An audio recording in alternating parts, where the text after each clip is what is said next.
Welcome to Daily Meditation with Sangha Live.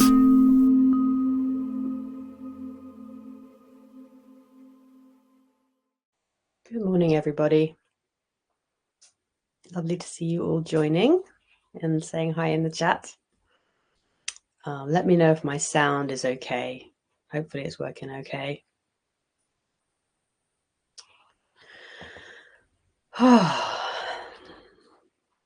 I woke up this morning and the first thing I thought was, oh no, I've overslept. I've missed Sangha Live because it was so light. There was so much light coming in. I thought maybe I had overslept. Light from the full moon, I guess, or the early dawn. And then the next thing I thought was, oh, yay, Sangha Live. I get to be with this community and hang out in the dharma. So thank you very much for having me. Thanks for letting me know about the sound. In case you haven't met me before, probably many of you have, but in case not, I'm a practitioner for many years now, and I've been working with Martin as my main teacher since for about 10 years, I suppose, coming up for 10 years. And other teachers that are really important to me are Thich Nhat Hanh, Martine Batchelor, Lee Brasington, Lama Rod Owens, and Kyra Jewel Lingo. So I say that just to bring them into the room and to kind of respect and thank them for all their support and their influence.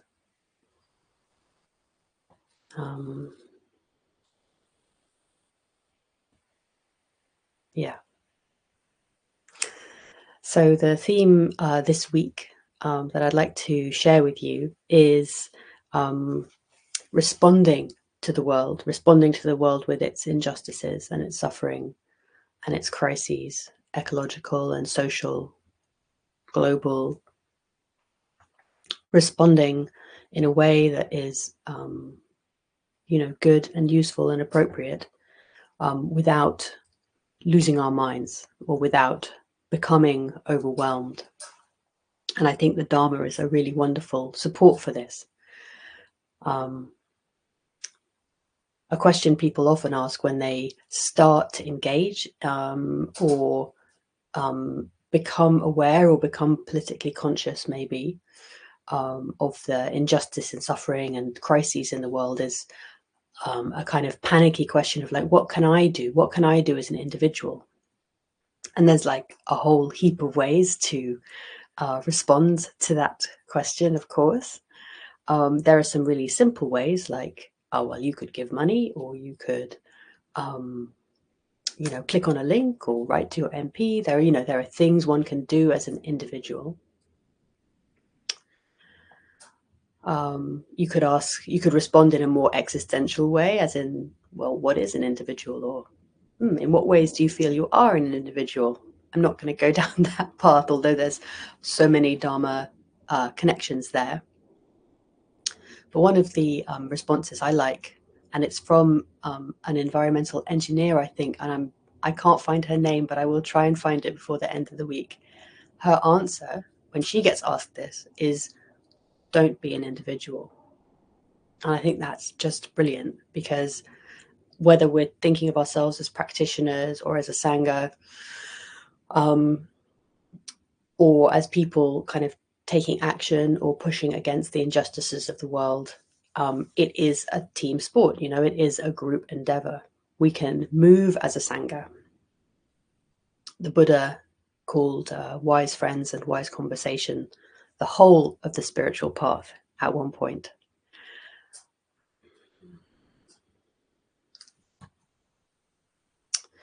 And Thich Nhat Hanh also wrote, we do not stay in the meditation hall while the bombs are falling. We do not stay in the meditation hall while the bombs are falling. And he wrote this whilst living through the first years of the Vietnam War, already a monk and already quite a thorn in the side of the Buddhist establishment in Vietnam. He's quite a political radical right from the start. And what I love about this sentence is he doesn't say we do not go into the meditation hall when the bombs are falling. He assumes that we will go, practice is foundational, but then very clear also that we do not stay. Like that is not the whole of our response. And again, I really like this. I had this experience recently when I was on a retreat. This experience of respectful resistance. A friend of mine uses this phrase, and I've taken it on when one feels like, oh, really? I'm not sure, when somebody that you respect, is speaking. And sometimes teachings, they do point us to stay in the meditation hall, whether that's literally a hall or just the kind of hall of our inner practice, individual practice, or the hall of our unexamined beliefs about the world or about what we can do in the world. And I had this experience of respectful resistance recently when there was a teacher saying like, well, probably there's not much you can do, and you can just operate in your own interpersonal sphere, and that's like the extent of what you can do without losing your mind. And I felt this respectful resistance, but it was super useful because it actually shifted into feeling quite angry. And then I sat with that anger until the love and the grief below it kind of became clarified. And then that really led to this week. I came up with this idea of 7 paths of response, 7 paths of responsiveness I'm going to kind of share about. So it was kind of a useful experience of respectful resistance. And I'll just go through what these 7 are now, and then we can have a bit of a sit. And I think of them as ways to lean into greater engagement, whilst being rooted, whilst being solid, whilst having equanimity and wisdom. So they are, first of all, contemplating causes and conditions. And of course, they're largely, they've all got dharma parallels. Contemplating causes and conditions, or looking at where things come from, where the ideas come from, where situations come from, where nations come from, where conflicts come from. Thinking about the history, contemplating causes and conditions. Then guarding your sense doors. So whether those are eyes, ears, mouth, mind, wherever information is coming in to your consciousness, curating that. So perhaps most obviously curating news and media thoughtfully. Then there's nurturing your energy, looking after your own needs, practicing good self-care and community care in order to have stability and resources. And then find the others, to be sangha, to be community, to be together.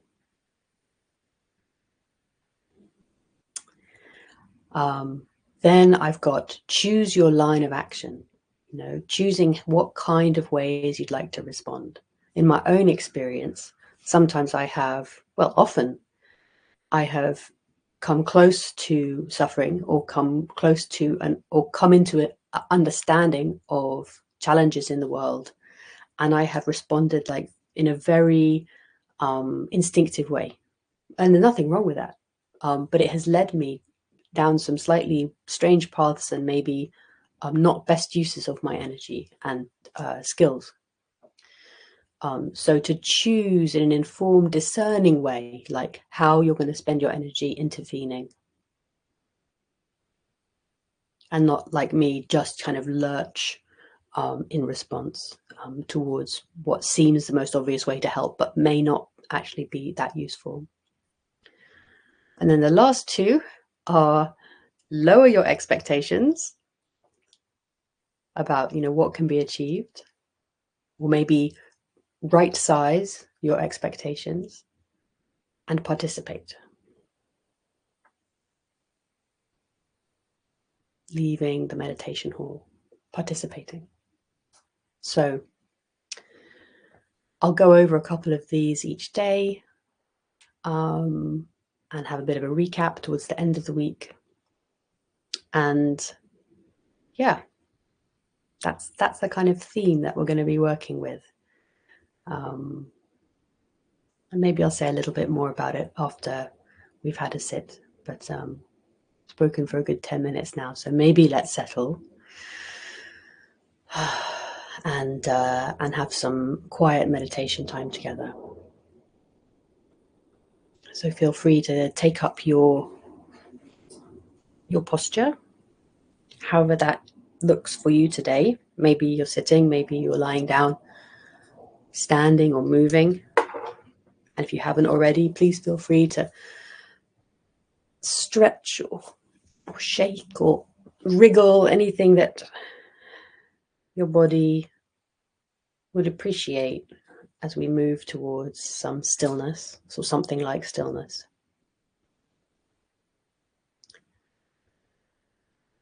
Maybe taking a couple of slightly deeper than usual breaths, letting a sound out, or a sigh, maybe 2 or 3 times.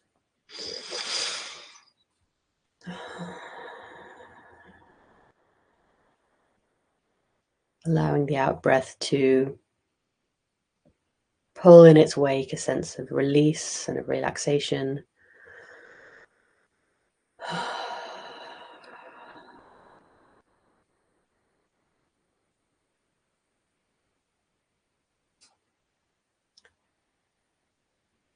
And then finding connection,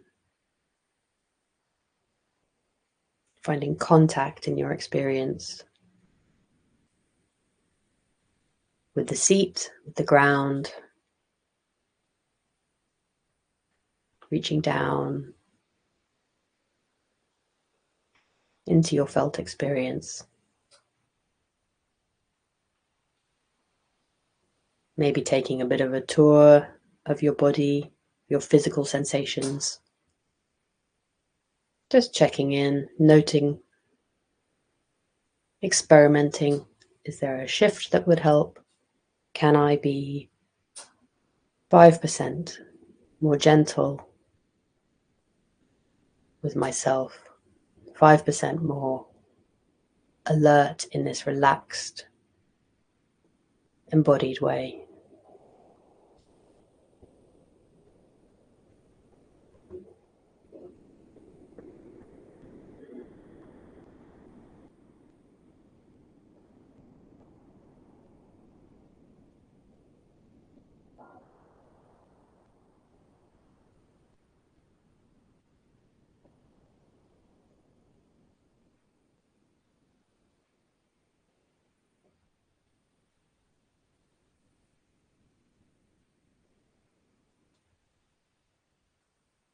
And then, if you like, bringing to mind your teachers, the most important teachers for you, naming them,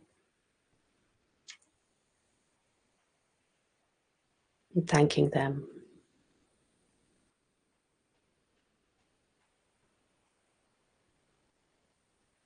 Extending your appreciation to their teachers and their teachers' teachers.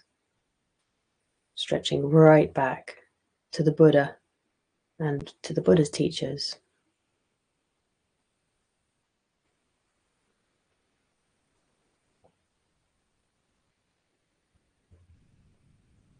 And not just this web of teachers, but also supporters and friends, peers, everyone who made their lives possible, which made their practice possible, which made it possible for us now to touch these practices, this vast web, interconnecting web, forward and back in time and in all directions in space. Finding your connection with this extraordinary miracle of practice. and shared contemplative life, knowing that you're also a part of it.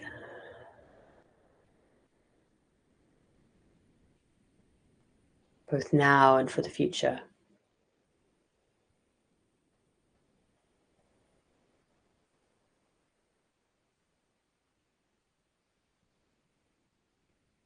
And including the earth, the ground, the source of all our life, without which none of it is possible. And thus, rooted and connected in this shimmering stability, we'll sit together.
allowing your attention to settle.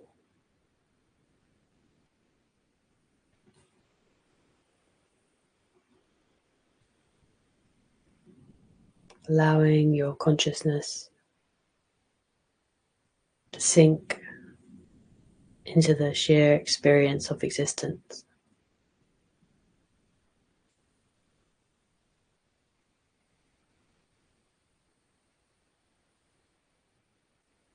Held in this web of support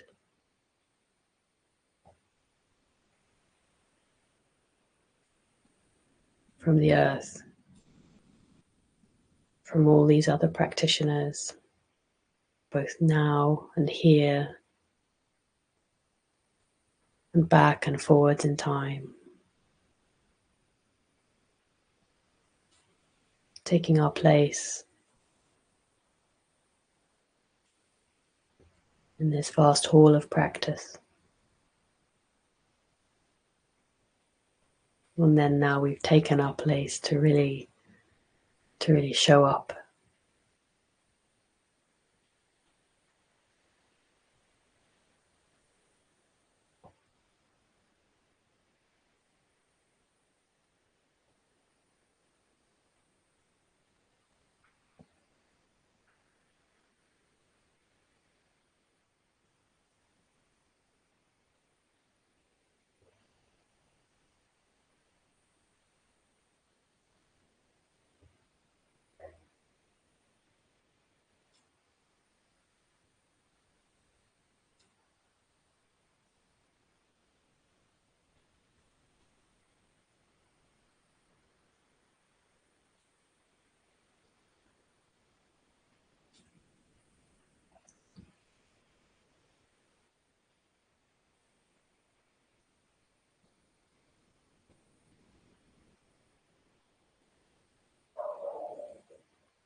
Staying in touch with this experience of existence.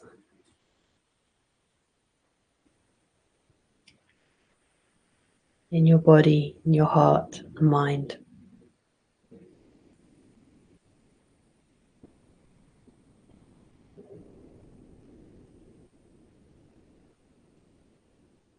There's a rare chance to spend some practice time building that familiarity with this mysterious conjunction of consciousness and existence.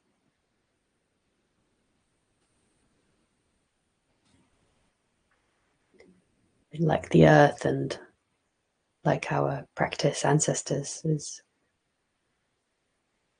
can be a deep source of stability, equanimity, upekkha.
And in the last few minutes of our practice,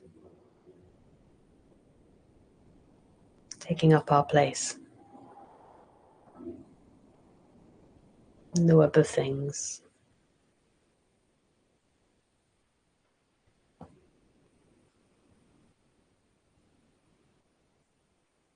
showing up.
Today's podcast is an offering to you from our archive of freely available live daily classes. We make wisdom teachings and meditations as freely available as possible to as many people as wish to practice. You can help ensure we can continue to support a worldwide Sangha by leaving a review wherever you get your podcasts, by sharing this with someone who'd be interested, and by offering a small financial support at sangha.live/donate.